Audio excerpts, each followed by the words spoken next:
Hello, it's Philip Taylor speaking from Richmond Green Chambers in London. I'm looking at a book today which has got a bit of a confusing title, but it's a very good book nonetheless. It's a book on European Union law, European matters. It's come from Intersentia, and it's part of a series of books from them. The book has got the title, and I'll explain it in a bit more detail in a minute. Common Core, PECL and DCFR, could they change shipping and transport law? I'll explain what PECL, contracts, and DCFR are frameworks in a few minutes so that you know exactly what they are if you've not come across those two abbreviations. The book has been edited by a number of people.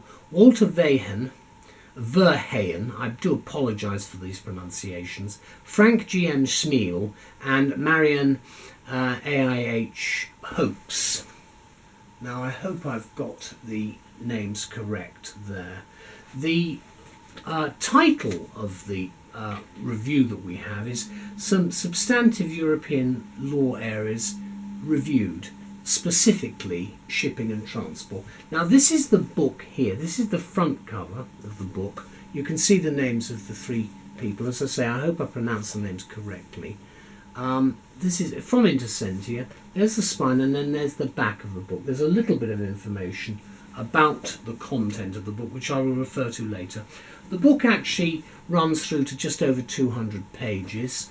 There's not a lot of information. There is information about the main publishers. That's the EU's Commune European series of books. This is series book number 136, which I've mentioned there for you. We go to the front. There's no index, by the way. There is a lot of footnoting and paragraph numbering, so you can find things reasonably easily when you look at the content section at the beginning. Now there's a preface which is well worth reading, written by Walter Verheyen, just trying to talk specifically, raising the specific question in the title about whether there could be changes to shipping and transport law. Fundamental points, of course, in the European Union, but linked to, of course, PECL, which is the common law, contract law itself, and then the actual framework itself. Let's go to the books, and I'll go into detail in a minute on that. Let me just show you the contents. There's a little preface, then you go into the actual. They don't have chapter numbering, which can be a little bit confusing, but there is other numbering within each of the chapters, so you can find what you're looking for. Not quite the same structure that we're used to in legal textbooks in England and Wales, but you can see from that that in fact they're making the best out of it, and there are a lot of contributions which have come. So the editors have brought together a large number of people. There are actually, unfortunately, not that much by way of information, but you do get in the footnotes, you will get detail about the author in the first footnote for each of the chapters.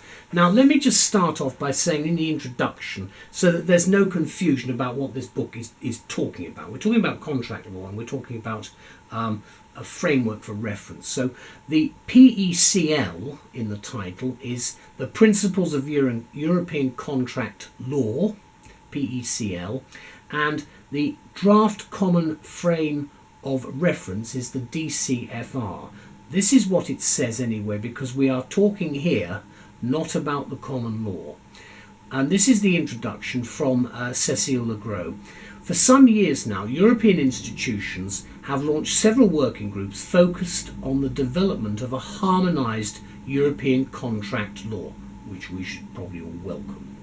This resulted in several works, especially the Principles of European Contract Law, that's the PECL, and the Draft Common Frame of Reference. Again, the word's probably not quite as comfortable with us, but that's the DCFR. And they're both aimed to constitute the basis for the future European Civil Code. And the Principles of European Contract Law are a set of model rules drawn up by leading contract law academics in Europe. Then there's a lot of detail. Now, on that basis, that's where the book starts off. And then it looks, could it change shipping and transport law? Because you have a contract whenever you are moving things, whether it by ship or by rail, car, whatever, lorry. So therefore, could there be some big changes? And that really is where the book comes from. I think it's of great interest because we don't, even within the common law in England and Wales, we don't want to, certainly there are lots of views to maintain and keep our own standards within the common law and our own structures which have developed over 1,000 years. And of course they did come from the Normans in 1066 onwards, I would point out.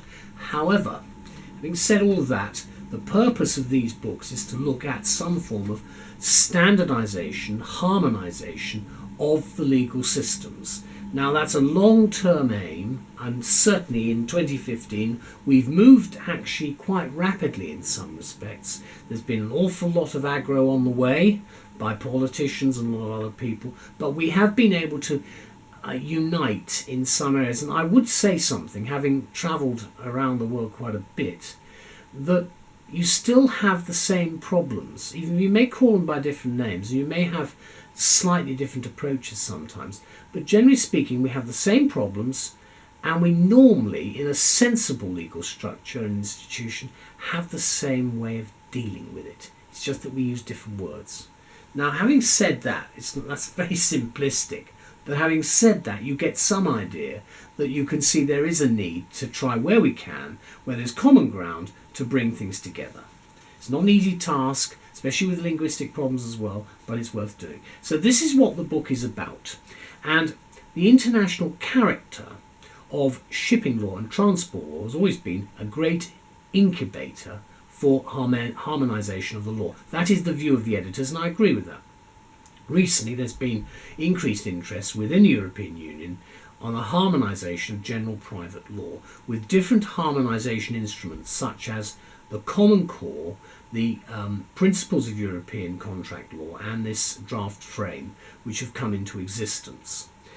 Even though both shipping and transport law and the harmonisation instruments aim at further harmonisation of private law, the potential interplay, notice these words, these are the words used by the authors, and I'll change them for the review, but the potential interplay, which is what they say, between them has never been examined thoroughly in doctrine.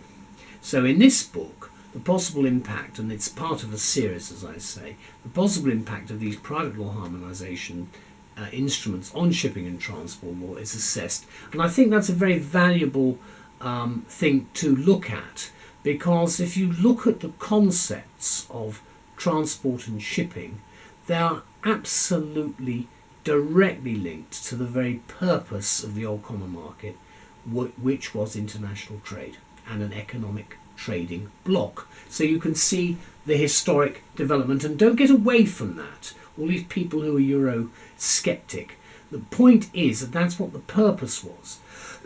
And what we've got here is a framework which is being developed. Whether it actually comes to fruition is another matter, but I do think it's something we should look at very seriously.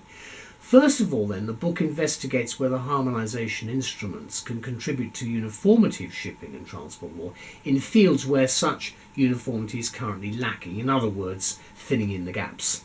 Secondly, it can look at whether the current harmonisation policies, that's the instruments, or a future European private law structure could change international or national shipping and transport law. The answer is it could probably will do. This cross-fertilisation, they conclude, between shipping law and harmonisation instruments makes the book not only a valuable instrument, no, there's the word, for shipping lawyers, but also for anyone interested in harmonisation of private law. And as I've said, this is another successful title in a series of books from Intersentia, which is devoted to the common foundations of the European legal system. And that's something I do applaud. We do want to keep our own, as member states, our own national identities, of course, but there must be areas where we can link together. And this is one of them, I would have thought, because it does come hand in hand with international trade, with our concepts of the common market, and the very basis upon which we actually entered the EC, the EEC, whatever you want to call it, what is now the European Union, and hopefully we will stay in it.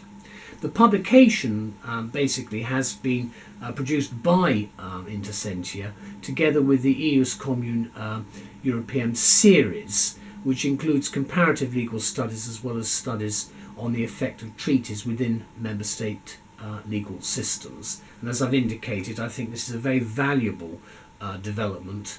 It's 2015, we're looking perhaps ahead at 20 years to see what it will be like then, and it will be most interesting to see how it develops at that time. Well, I won't be here then myself, but it will certainly be something that will, I think, is the beginning of a very grand scheme, and I'm very pleased to see it at least not being scotched right at the beginning. Readers will be pleased, of course, to know that the books and this series are published in various European languages under the auspices of Metro and the Institute of Transnational Legal Research at Maastricht University. They've been very well translated in our view. There are some little hiccups, but I mean, you just got to put up with that. I don't speak brilliantly in other foreign languages because English is my mother tongue. I do recognise that they've tried their very best, and I congratulate all of them because it isn't the easiest thing in the world. We do take these things for granted, so thank you. We found them reasonably easy to read, therefore, and I think they're a great contribution to the continuing debate on where we're going at this particular crossroad that Europe and the European Union are facing at the moment in the 21st century as the century is developing and unfolding. So thank you very much to all concerned. Here's the book again. You can see the editors mentioned there, a lot of people involved in it. It would be nice to have some of the other names mentioned. For instance, this is chapter, I don't know which chapter it is, I haven't got chapter numbers, sorry. This one is a chapter written by Belen Garcia Alvarez on liability of the maritime carrier and the shipper for other persons, uniform maritime transport rules versus European contract law. So you see, what they're doing is they are going head on with some of these main areas to tackle head on some of the difficulties and trying to put forward, I think, some very useful pointers in the direction we may be all collectively being able to go in. Thank you very much to all concerned, to Intersentia and to US, I hope I pronounced these names correctly, the US Commune European series. I'm probably pronouncing this in completely the wrong way, but that's not what counts. What counts is the book, knowing about it, and actually the usefulness of it to the general debate, and they are useful. Thank you. Bye-bye.